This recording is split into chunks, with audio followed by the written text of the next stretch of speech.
प्यारे बच्चों, आज जैसा कि तुम्हें दिखाई देता है कि आज हमारा थर्ड लेसन है उपभोक्ता के व्यवहार का सिद्धांत यानी थ्योरी ऑफ कंज्यूमर बिहेवियर। जो उपभोक्ता है उसका व्यवहार का अध्ययन करेंगे हम। बहुत आसान लेसन है। इसको शॉर्ट्स में बताएं तो बहुत ही आराम से आप इसको समझ सकते हो। देखो भाई, इसका मीनिंग क्या है। इसमें बोला है कि उपभोक्ता व्यवहार से अभिप्राय उस विधि से है जिसके द्वारा उपभोक्ता से ये चुनाव करते हैं कि वे अपनी आय को किस प्रकार खर्च करेंगे। यानी हमारे जो आय है उसको इस प्रकार खर्च करो कि हमें अधिक से अधिक संतुष्टि प्रदान करे। हम कपड़े खरीदेंगे, घर का सामान लेके आएंगे, बच्चों की किताबें काफ़ी लेके आएंगे। हमारी जो आय है उसको खर्च करना, अच्छी तरह खर्च करना उपभोक्ता व्यवहार कहलाता है। सिंपल। नेक्स्ट, आ गया समझ में। इसको खर्च कैसे करते हैं वो समझाएंगे। नेक्स्ट है हमारा उपभोक्ता बजट। बजट समूह या budget Rekha, consumers budget, budget set and budget line. ये कहता है कि भाई उपभोक्ता उपभोक्ता उपभोक्ता की आय निर्धारित आय है यानी निश्चित आय है। उपभोक्ता की आय निश्चित है। उपभोक्ता के व्यवहार को समझने के लिए हम मान लेते हैं कि उसकी आय निश्चित है और निश्चित आय को केवल दो वस्तुओं पर खर्च करता है, goods one and goods second. अपनी निश्चित आय को केवल दो वस्तुओं पर खर्च करता है, मान के चलते हैं समझाने के लिए। और जो दोनों वस्तुएं हैं ना उनकी कीमत का भी उपभोक्ता को पता है। ठीक है, इसको हम एक तालिका के माध्यम से समझाते हैं। जैसे मान लो दो वस्तुएं हैं, वस्तु वन हो गई हमारी ये और ये वस्तु सेकंड हो गई, और टोटल उसके पास आय कितनी मान के चले हम, मान लो 60 रुपीज है उसकी आय। ठीक है, और दो वस्तुएं खरीदता है। एक मान लो, एक तो वो सेब खरीदता है और दूसरे वो संतरे खरीदता है। ठीक है, यानी सेब, इसको मान लिया हमने सेब खरीदता है और ये है हमारे संतरा खरीदता है। संतरा 1 रुपये का आता है जिसकी कीमत 1 रुपया है, और सेब 2 रुपये के आता है। सेब 2 रुपये का और संतरा 1 रुपये का। हमारे पास टोटल रुपीज कितने हैं, 60। तो किस प्रकार खर्च करेगा, यानी वो सारे के सारे पैसों का यदि संतरा खरीद लेगा तो कितने संतरे खरीद लेगा भाई, वो 60। सेब कितने खरीदेगा, अब उसके पास पैसे हैं ही नहीं तो सेब 0। यदि वो 10 सेब खरीदता है तो कितने रुपए खर्च कर दिया उसने सेब के अंदर, 20 रुपीज। अब बच गए उसके 40 रुपीज के संतरे खरीद लेता है। यदि वो सेब को 20 खरीद लेता है तो 40 रुपए तो सेब में चले गए, तो संतरे कितने खरीदेगा वो, 20 रुपए बच गए, तो 1 रुपए का संतरा था तो 20 के 20 आ गए। यदि वो 30 सेब खरीद लेता है तो 60 रुपए खर्च हो जाते हैं, और संतरे कितने खरीदेगा, 1। इसको हम लिख देंगे, तालिका को हम समझा देंगे, जैसे हमने बताया है ना उसी प्रकार समझा देंगे। इसको हम एक डायग्राम के माध्यम से भी समझा सकते हैं। डायग्राम ये मान लो, ये हमारा डायग्राम है। ठीक है, दिखाई दे रहा है ना, ये हमारा डायग्राम है। बुक अपने साथ में ले लेना, अच्छा समझ में आएगा। ये O पॉइंट है, ये X है, ये Y। इस पर हमने गुड 1 ले लिया है। गुड 1 का मतलब एप्पल ले लिया है यानी सेब हमारा। OY के ऊपर गुड 2 यानी दूसरी वस्तु ले ली। दूसरी वस्तु क्या है, संतरा। और ये बजट लाइन, हम बजट सीखने लग रहे हैं, क्या है ये, बजट। ठीक है, उसकी आय कितनी है, 60 रुपीज। आय कितनी है भाई, 60। तो हमने मान लिया जो ये है ना ए से बी तक ये 60 रुपीज़ है। यदि वो सारे पैसे के संतरे खरीदेगा तो 60 संतरे आ जाएंगे ना उसके पास। ठीक है, 60 संतरे आ जाएंगे, संतरे आ गए सारे पैसे और सेब शून्य।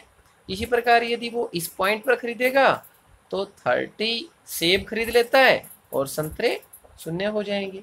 इसी प्रकार 10, 20, 30 और इसी प्रकार इसको घटाते चलें 50, 40, 30, 20, 10। ठीक है, इसी प्रकार हम इसको चित्र की सहायता से भी समझा सकते हैं। इसको समझा दो, हमारा कंप्लीट हो जाता है। बस हमारा बजट जो रेखा है, हमारा जो क्वेश्चंस बनता था ये वाला उपभोक्ता बजट और बजट रेखा, वो कंप्लीट है। इसको तालिका और डायग्राम से समझा दो, इसको लिख दो, कंप्लीट हो जाता है हमारा। नेक्स्ट भाई, अब आ जाता है हमारा, ये बोलता है अटेनेबल और feasible and non attainable combinations. What is this? प्राप्य और अप्राप्य, नाम से ही स्पष्ट है भाई, अटेनेबल नॉन अटेनेबल। जैसा कि हमने ये डायग्राम देखा था, इसके अंदर वाला क्या है हिस्सा अटेनेबल है, प्राप्त करने योग्य है, ये प्राप्य है। और इसके बाहर हमारे पास पैसे ही नहीं हैं, इसके बाहर यदि वो खरीदना चाहता है, इस बजट लाइन के बाहर की तरफ खरीदना चाहता है, तो ये हमारा नॉन अटेनेबल है, यानी अप्राप्य है। बस ये बात हमारी कंप्लीट हो जाती है। ये बाहर की तरफ नॉन अटेनेबल, जो अंदर की तरफ है ये अटेनेबल, ये खरीद सकता है। सिंपल। नेक्स्ट हो जाता है हमारा उपभोक्ता की प्राथमिकताएं। ठीक है, उपभोक्ता की प्राथमिकताएं। प्राथमिकता के अंदर क्या आ जाता है?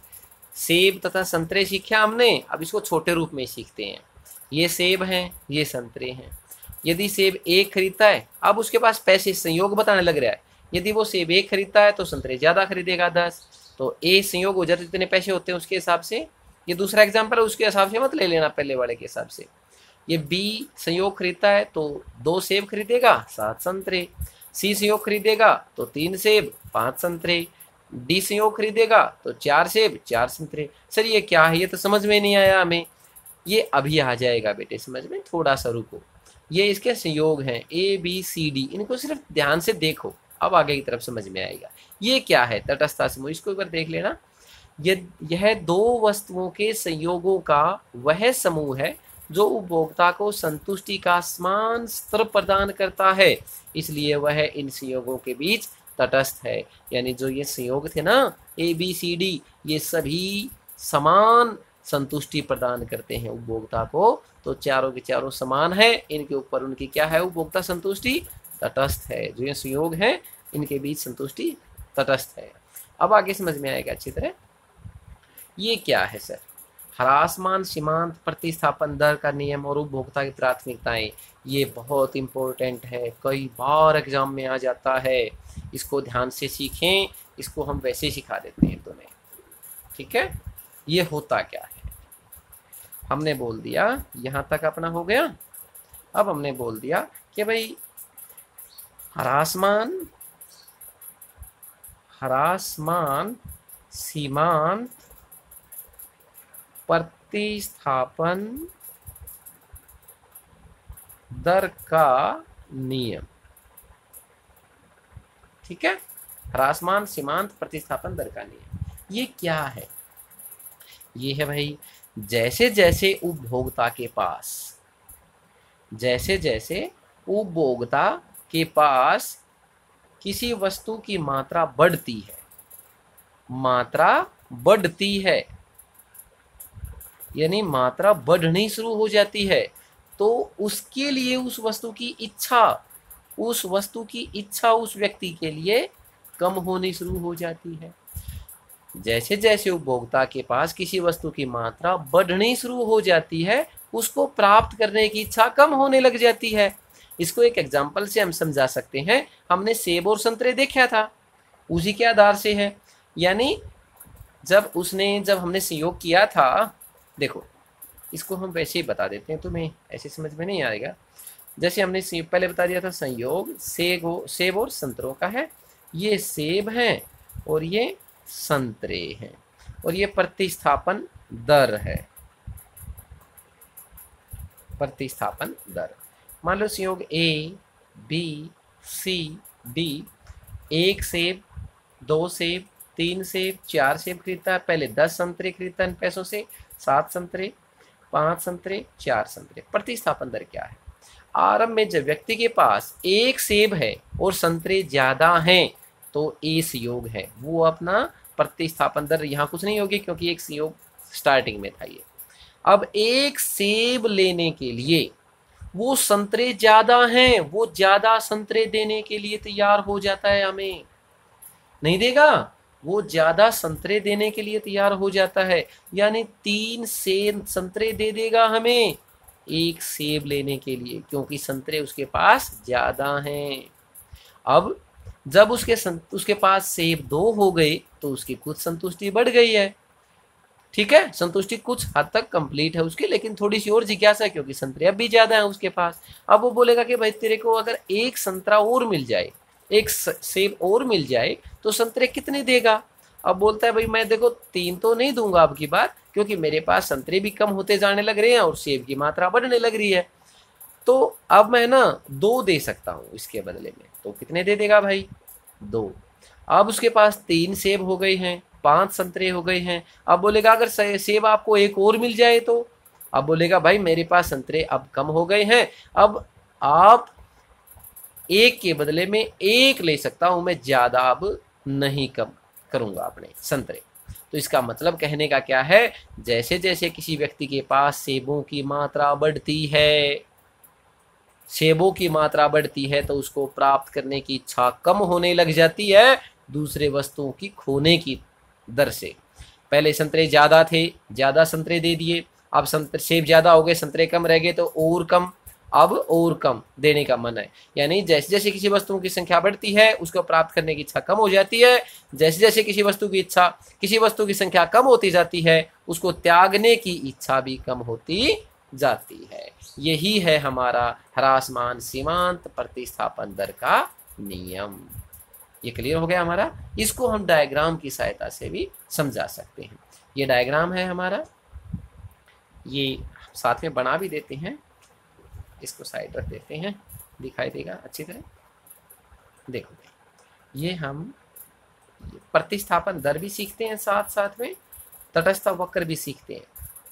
OX ये OY, यहाँ पर हमने एप्पल ले लिया है और यहाँ पर ऑरेंज ले लिया है, यानी सेब और संतरे ले लिया है। अब क्या है, संतरे 10, संतरे 8, 6, 4, 2, ये हो गई 2 4 6 8 10। सेब की संख्या 1 2 3 4। अब जो हमारा आयशी वक्र है, आयशी वक्र ऐसा होता है भाई, ध्यान रखना इसका। आयशी वक्र ऐसा होता है, इसको बोलते हैं हम आयशी वक्र, इंडिफरेंस कर्व, तटस्थता वक्र।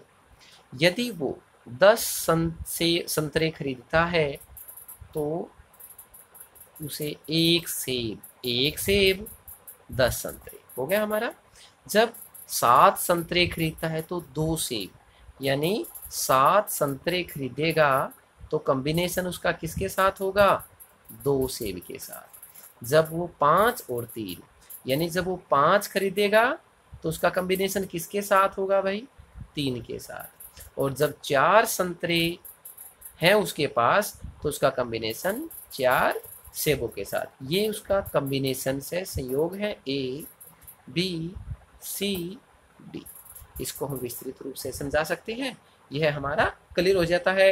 ह्रासमान सीमांत प्रतिस्थापन दर, इसकी तालिका बना दो, उसको समझा दो, डायग्राम बना दो, उसको समझा दो, क्लियर हो जाता है। नेक्स्ट अब आ जाता है कि हमने अभी पढ़ा है तटस्थ वक्र क्या है।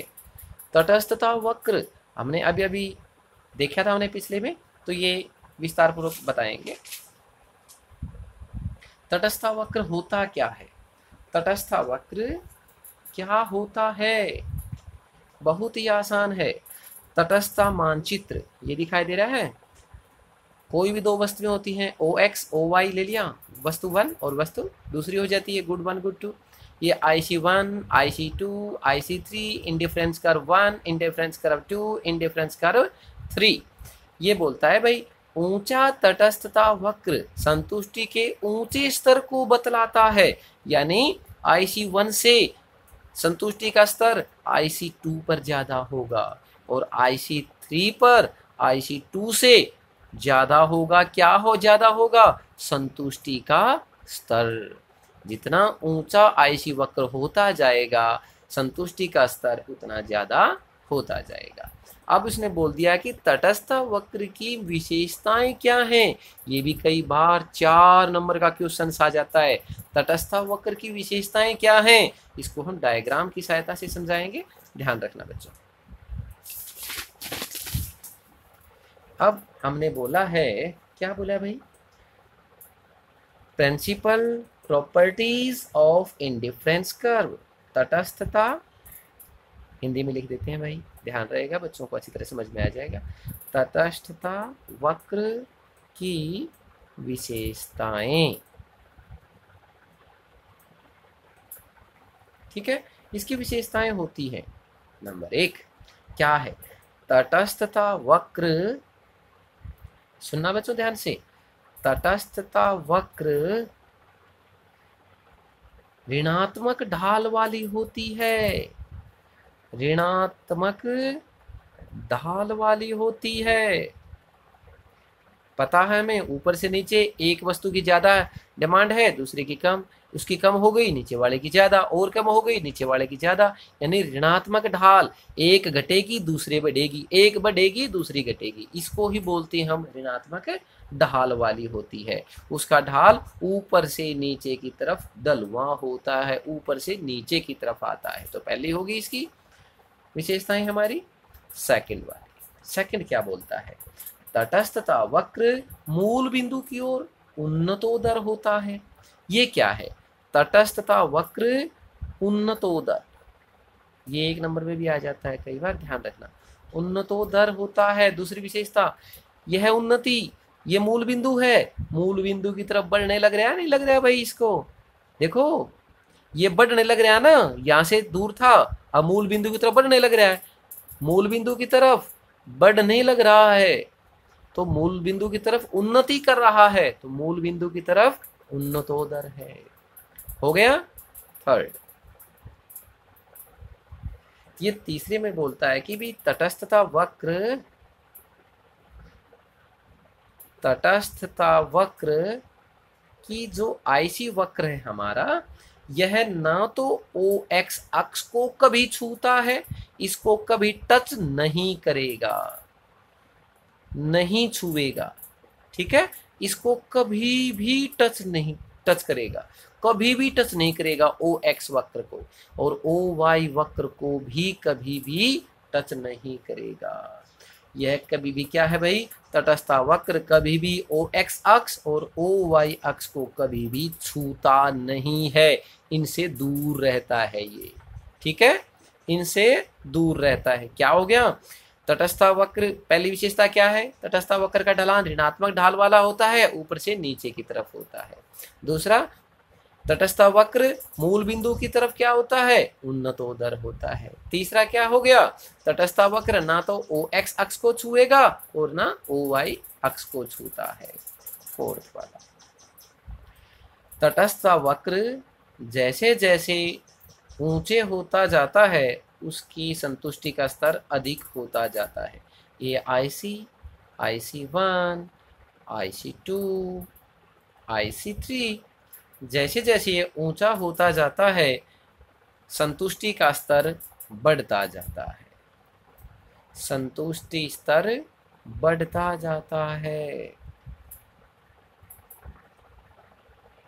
हम बिल्कुल ही हिंदी में बोलने लग रहे हैं, किसी बच्चे को प्रॉब्लम नहीं होनी चाहिए, हिंदी हमारी मदर टंग है, इसको अच्छी तरह आप समझ सकते हैं।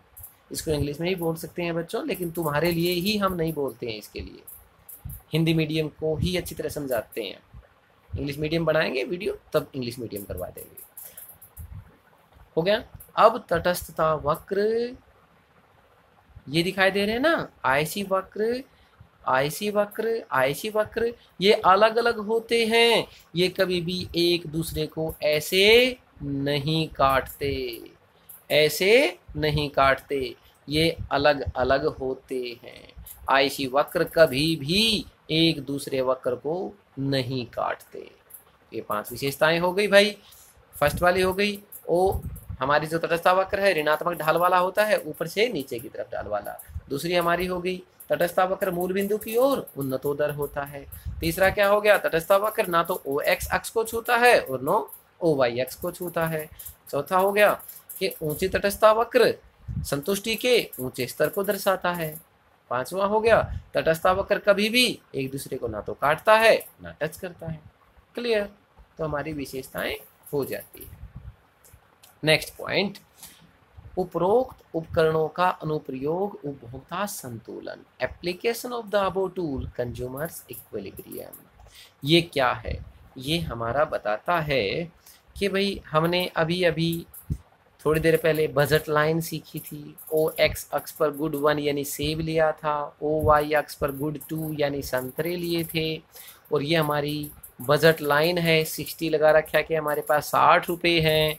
तो इसको सबसे अच्छा पॉइंट कौन सा है जहां पर अधिक से अधिक संतुष्टि मिलेगी उपभोक्ता को, तो वो हमारा आयसी वक्र ही बताता है हमें कहां पर संतुष्टि होगी। बजट लाइन को जहां पर आयसी वक्र न्यूनतम बिंदु पर काटता है, जहां भी टच करता है बजट लाइन को आयसी वक्र, वही हमारा संतुष्टि का स्तर होता है। अधिकतम संतुष्टि यही मिलती है। ये लिख भी रखा है, क्यू बिंदु इष्टतम उपभोग बिंदु कहलाता है। यानी जो हमारा क्यू बिंदु है यो अधिकतम संतुष्टि वाला है, इष्टतम उपभोग बिंदु कहलाता है। ठीक है, ये हमारा कंप्लीट हो गया भाई। अब हमारा 3rd लेसन कंप्लीट है बच्चों। अच्छी तरह तैयार करना और अच्छी तरह पढ़ाई करना। किताब हो तो अच्छी बात है, अदरवाइज इसको अच्छी तरह रिवीजन करना, आपको अच्छी तरह समझ में आ जाएगा। आई होप आप बहुत ही अच्छे अंक लेकर पास होंगे। Have a nice day, good day.